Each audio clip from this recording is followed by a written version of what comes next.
तो दोस्तों अस्सलाम वालेकुम लर्न एंड अर्न के यूट्यूब चैनल में खुश आमदीद।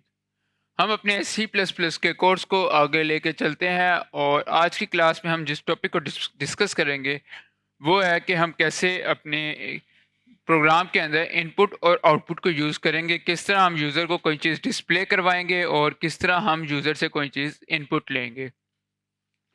तो कैसे हम इनपुट लेंगे उससे पहले हम एक न्यू फाइल क्रिएट कर लेते हैं क्लास के नाम से, जिसका नाम होगा class 5 dot H T M L या सी पी पी।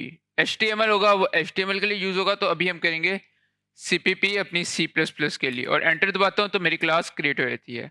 अब मैं यहाँ पे अपने हेडर फाइल को इंक्लूड करूँगा जो कि मेरी है हैश इंक्लूड। इंक्लूड किया मैंने और उसके बाद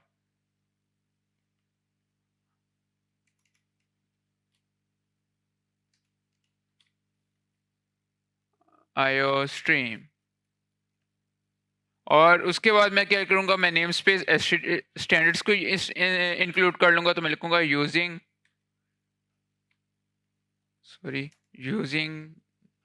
name space STD semi colon. और हाँ, सेमी कॉलन जो होता है वो हम अपने हेडर फाइल्स के साथ नहीं लगाते, ये भाई याद रखिएगा। तो अब हम अपने मेन फंक्शन को इंक्लूड कर लेते हैं, तो इंट, या फिर इसमें मैं आपको एक और शॉर्ट हैंड बता दूं, आप लिखेंगे मेन और जैसे मेन पे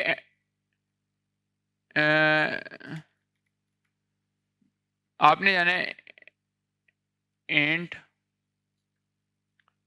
मेन और मेन के अंदर आप अपने फंक्शन को लिखेंगे। तो उसके बाद हम जाते हैं, हम इसके साथ कर्ली ब्रैकेट्स लगा लेते हैं और उसके अंदर हम अपने डाटा को लिखेंगे, सारे को जो हमने प्रोग्राम में लिखना है वो सारा कुछ इसके अंदर हम लिखेंगे। तो इसके अंदर सबसे पहले हमने देखा था कि आपने सबसे पहले जो अपना जब भी कोड लिखने लगना है तो आपने ये कुछ चीज़ें लिख लेनी है, जैसे रिटर्न जीरो सेमी कोलन, ये हमने लिख लिया। अब बाकी कोड हम इस सीन के इस चीज़ के अंदर हम बाकी कोड लिखेंगे। तो ये हमारा एक सेंटेक्स हो गया प्रोग्राम लिखने का। तो अब हम जिस चीज़ को देखेंगे अपने हेडर फाइल को आईओ स्ट्रीम के, तो हमने जैसा कि हमने कहा था हमारी आज की क्लास का टॉपिक है इनपुट और आउटपुट स्ट्रीम। हम किस तरह इनपुट को यूज़ करते हैं और आउटपुट को यूज़ करते हैं। तो मैं यहाँ पे लिख लेता हूँ इनपुट स्ट्रीम और output stream. And what is IO stream वो भी हम देखेंगे इस क्लास में। आईओ स्ट्रीम, तो आईओ स्ट्रीम के स्पेलिंग हम, तो दोस्तों जो आईओ स्ट्रीम होता है ये स्टैंड फॉर होता है, सबसे पहले तो आप ये बात याद रखें कि जो हमारा आईओ स्ट्रीम है वो स्टैंड फॉर होगा इनपुट आउटपुट स्ट्रीम। तो जो हमारा आईओ स्ट्रीम होता है ये हमारे डाटा को इनपुट करवाने और आउटपुट करवाने के लिए यूज होता है। और हमारा स्ट्रीम क्या होता है, स्ट्रीम हमारा होता है सीक्वेंस ऑफ बाइट, कितने सीक्वेंस ऑफ बाइट आ रही है, कितने सीक्वेंस ऑफ बाइट जा रही है। अब हमारा इनपुट स्ट्रीम क्या होता है, हमारा इनपुट स्ट्रीम का बेसिकली रोल क्या होता है कि कितने सीक्वेंस ऑफ बाइट, मैं इसको अब ऐसे लिख लेता हूँ फ्लो ऑफ, आप इसको एज अ डेफिनेशन समझ लें कि ये हमारे आईओ स्ट्रीम की डेफिनेशंस में आ जाता है। तो flow of sequence of bytes from input device to memory. और जो हमारा आउटपुट स्ट्रीम है वो हमारा किस लिए यूज होता है, वो हमारा कंट्रोल,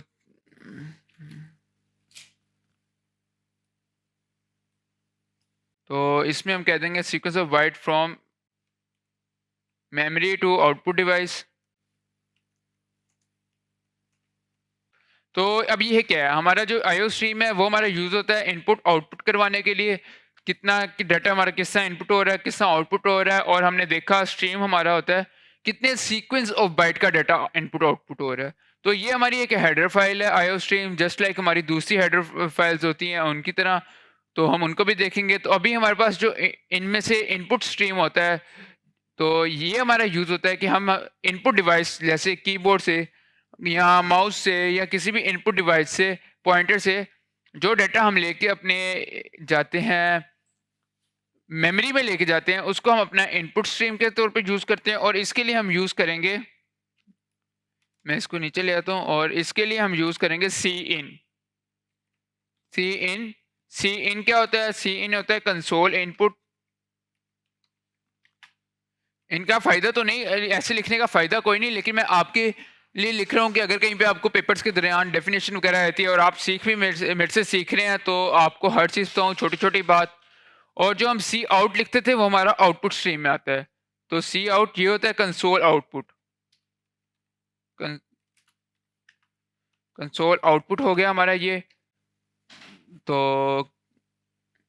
तो सी आउट हमारा कंसोल आउटपुट होता है और सी इन हमारा कंसोल इनपुट होता है। तो जो भी चीज़ हम अपने मेमोरी से, जो हमारा प्रोग्राम हमारे डिस्प्ले स्क्रीन में लेके आता है, लैपटॉप में लेके आ कि डिस्प्ले पे लेके आता है, वो हमारा सी आउट के ज़रिए होगा। और जो हम यूज़र से लेंगे, जो भी डाटा लेंगे, वो हमारा सी इन के ज़रिए होगा। तो ये हमारा सी इन और सी आउट हो गया। और हमने इसके साथ-साथ एक और अपने फंक्शन को देखा था, जो हम एक सिंबल यूज़ करते थे अपने डाटा को एंटर करने के लिए।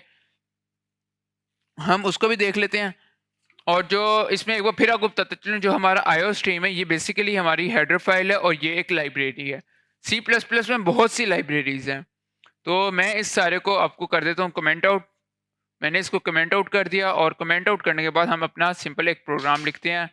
मैं 2 नंबरों का प्रोग्राम ले रहा हूँ, मैं कहता हूँ, या 1 नंबर का ले रहा हूँ, मैं कहता हूँ int num is equal to 45 445 लिख लिया और उसके बाद सेमीकोलन लगा के मैं नेक्स्ट लाइन में जाता हूँ और मैं कहता हूँ, बल्कि मैं करता हूँ इंट नम लेता हूँ, नम को डिक्लेयर नहीं करता। ये मैंने डिक्लेयर कर दिया था, मैं डिक्लेयर नहीं करता, आप ऐसे भी लिख सकते हैं। मैं नम लिखता हूँ और नम लिखने के बाद जो भी नंबर होगा ना, वो मैं यूज़र से लूँगा। पहले तो मैं खुद ही लिखते जाता था, नंबर डिफाइन कर देता था। अब मैं नंबर यूज़र से लूँगा, किस तरह लूँगा देख लेते हैं। मैं लिखता हूँ सी आउट स्टैंड फॉर, आपको एक बार पहले ही बताया था कि वो डाटा जो हम यूज़र से लेते हैं, जो हम यूज़र को देते हैं, यूज़र को दिखाते हैं, जो हमारी स्क्रीन में प्रिंट होता है। सी आउट के अंदर मैं लिखता हूँ एंटर एनी नंबर और उसके बाद मैं डाल देता हूँ इज इक्वल टू और सेमी कोलन डाल के मैं नेक्स्ट लाइन में जाता हूँ और लिखता हूँ सी इन और यहाँ पे मैं लिख देता हूँ नम और मैं यहाँ पे लिखता हूँ cout your number is equal to और साथ में लिख देता हूँ नम। तो अब इसमें बेसिकली हम कर क्या रहे हैं, पहली लाइन में मैं यूज़र को कहता हूँ अब कोई भी नंबर एंटर करें, सी आउट को यूज़ करते हुए, फिर मैं उसे सी इन यूज़ करते हुए कहता हूँ वो नंबर सी इन में हमें नंबर देगा और उसके बाद हम उस नंबर पे को लिख देंगे कि आपने ये वाला नंबर एंटर किया। तो इसको मैं सेव करता हूँ और मैं इसको रन करता हूँ। नो सच फाइल और डायरेक्टरी। तो यहाँ पे हमारे पास क्या प्रॉब्लम आ रही है देख लेते हैं। अच्छा, यहाँ पे हमारे ना उसकी क्लास के फाइल का एरर आ रहा है, तो हम क्या करेंगे, हम इसको रीनेम कर लेते हैं सिंपल। वैसे मसला आता नहीं होता, लेकिन आ रहा है चूंकि, या तो हम इसको जी प्लस प्लस के थ्रू रन कर लेते हैं, तो नहीं तो हम इसको इस तरह लिख लेते हैं। मैं इसको सेव कर लेता हूँ और रन करता हूँ। तो अब देखते हैं, अब हमारे रन हो रहा है और देखिए अब इसने मुझे कहा एंटर योर नंबर। मैं इसको क्लियर करता हूँ, क्लियर करके दोबारा रन करता हूँ, दोबारा मैं रन करूँगा तो देखिए मुझे कह रहा है एंटर योर नंबर। अब मैं कोई भी नंबर एंटर कर देता हूँ, तो मैं यहाँ पे आता हूँ, मैं कहता हूँ